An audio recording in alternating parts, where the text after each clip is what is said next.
It was the day after our first Thanksgiving as husband and wife. I woke up excited because this was the day we were going to continue my family's tradition of getting our Christmas tree. Now with my new husband. Come on, honey, it's time. Let's go get our tree. My husband, Richard, looked at me like I was speaking ancient Sanskrit. What tree? Oh, you want to get a ficus for inside of our apartment? No, silly. We're going to get our Christmas tree. What do you mean, Christmas tree? We're Jewish. And that was the beginning of a simmering disagreement that lasted about 18 years. We got engaged December of 1986 and decided to engage in the process of being engaged. We talked about everything you could possibly imagine. Everything except the Christmas tree. So now I was confused. Richard, didn't you see the big Christmas tree in front of the fireplace at my mom's? You know, the one with all the lights and vintage ornaments? My family always had a tree. How did you celebrate Christmas? By celebrating Hanukkah. Well, we did Hanukkah too, right in front of the Christmas tree. What were you thinking? I thought it was your mother's tree, not yours. Well, then why didn't you bring up the Christmas tree issue while we were engaging in our engagement? And then he says, for the same reason I didn't bring up where I thought we should live when we moved to Mars. Richard, the Christmas tree is my family tradition. But it isn't my family tradition. You are a Christmas tree hater. No, he said, I love Christmas trees. I just like to visit them at other people's homes. You never had a Christmas tree? No, I guess it's an East Coast thing. No Jews I knew ever had a Christmas tree, he tells me. Well, maybe it's an LA thing because lots of my Jewish friends had Christmas trees. I want my tradition this year and I want it now. Let's just say we're playing tag and I'm it. He looked at me and said, so next year, no tree? Wait, what did I just do? I felt like I had negotiated a divorce settlement. I had custody of the tree every other year. Then he joyfully reminded me that we were going on our belated honeymoon in Jamaica for most of December, and then made the case that it just didn't make sense to get a tree that would slowly die of thirst all alone. I wasn't happy, but I reluctantly agreed. Then he said, so, no tree this year. You know, it's your year. And then next year, it's my year, which means no tree. Oh, no, wait a minute, no fair. No fair. He said, we'll talk about it later. The next time he mentioned it, it was the following week when we walked into the lobby of our hotel in Jamaica. Rahla, would you look at that? A 30-foot Christmas tree just for you. Would you look at those lights and decorations? Look how powerful you are. You got your tree after all. Doesn't count. Year 2. Yay. Tree. Richard, constant puss face, because my mom had given me all the Christmas ornaments, decorations, and lights, including the Jewish star tree topper that I had grown up with. Richard didn't appreciate the joy of the tree trimming ritual. Burying the lights deep inside the branches, placing the fragile, colorful glass ornaments just so, the flick of the wrist tinsel toss, and the finale, turning on the Christmas lights. Now my lights were special, they were very unique. Push a button and they blinked on and off rhythmically to the tinkling tunes of Christmas classics, Jingle Bells, Silent Night, White Christmas, written by a Jew, The First Noel, and Oh Come All Ye Faithful. Richard's puss face was not going to dampen my Christmas tradition. Enough. Don't make me use the "my dad died on Christmas Eve" card, because I will. Could you just be happy for me? Don't fuck with my ritual of remembering when my dad was alive and life was good. And that he died on Christmas Eve. I'm going to say it again, Richard. My father died on Christmas Eve. And so Christmas and the tree and all this stuff may not make any sense to you, but it's important to me. Oh, by the way, did I tell you my father died on Christmas Eve? Could you put a smile on your face just for the hell of it?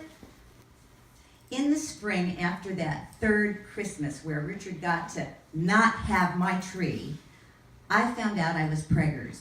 So I used my pregnancy to get my tree for the next 3 years. You're probably thinking, but she was only pregnant for 9 months. Aha! That's how good a negotiator I was. If I got 3 years, I could just keep wearing him down and get more. But every fall, after Halloween and before Thanksgiving, the tree issue would start in again. And raising a Jewish child with a bar mitzvah coming up in only 9 years was more fuel for Richard's fire. Finally, Richard declared that we needed third-party facilitation. You mean like a mediator? Not like a mediator, a mediator. And when he chose a young, hip rabbi from the off-the-grid synagogue we were attending, I thought the stitch could be skewed and not in my favor. So before I agreed, I pulled all our friends, family, strangers standing in line at Trader Joe's to find the perfect rationale to keep my Christmas tree. Oh, tell them it's a pagan symbol. Tell them it really has no religious significance. Oh, and tell them it's not that Christian-y. Oh, and say a lot of Jews have a tree and they call it a Hanukkah bush. Then Richard hit me with this one. If I have a Christmas tree in my house, I'll be betraying all the Jews who were tortured and murdered for being Jewish in the Spanish Inquisition, the Russian pogroms, and the Holocaust. Wow, that one may have been as good as the "my father died on Christmas Eve" defense. I guess we're going to the rabbi. Our meeting with him began as I expected. I explained in teary-eyed, snot-dripping detail how the Christmas tree was my only tether to a happier time of childhood. Before, well, you know, I'll just say it again. Rabbi, my father died on Christmas Eve. Richard talked Jewish identity, assimilation, and our son Chase being the last Rossner standing. The rabbi paused deeply in thought. Richard, do you love Rahla? How about making this the last Christmas for her, but pulling out all the stops? Do it her way. Really show up and put a smile on your face. She's giving up a tradition that is really important to her. If she agrees that this is her last Christmas, Richard, make it a doozy and one that she remembers. To be honest, I didn't like this idea at all, but we were at an impasse.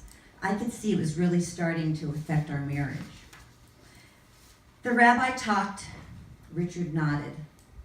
I faked smiled. That last Christmas was filled with cookies, caroling, and all the Christmassy traditions you can imagine. I took our son Chase to visit Santa Claus. When Santa asked him what he wanted for Christmas, Chase said, "I'm Jewish!" And that made Richard proud. Our Christmas tree was full and fat, with weighted branches bursting with every ornament, decoration, and light possible. We did our last tinsel flick. I pressed that button on the lights and the music tinkled on the tree for the last time. You know what I mean. Tinkle. And I was happy.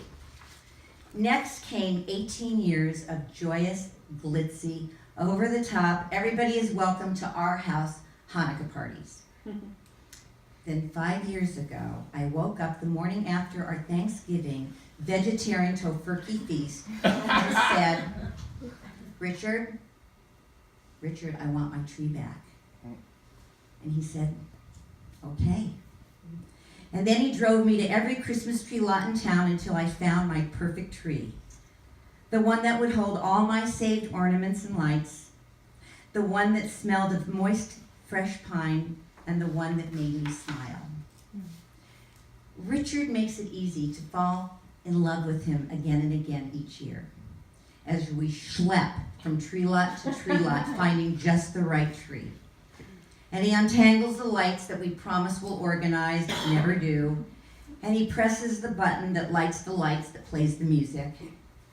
He even helps hang the decorations and says, honey, does this make you happy? I say yes.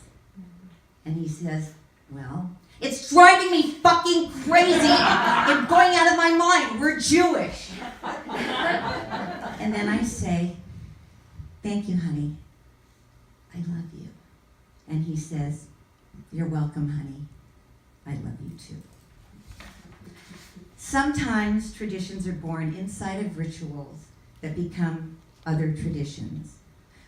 But the best traditions of all are the ones born out of love.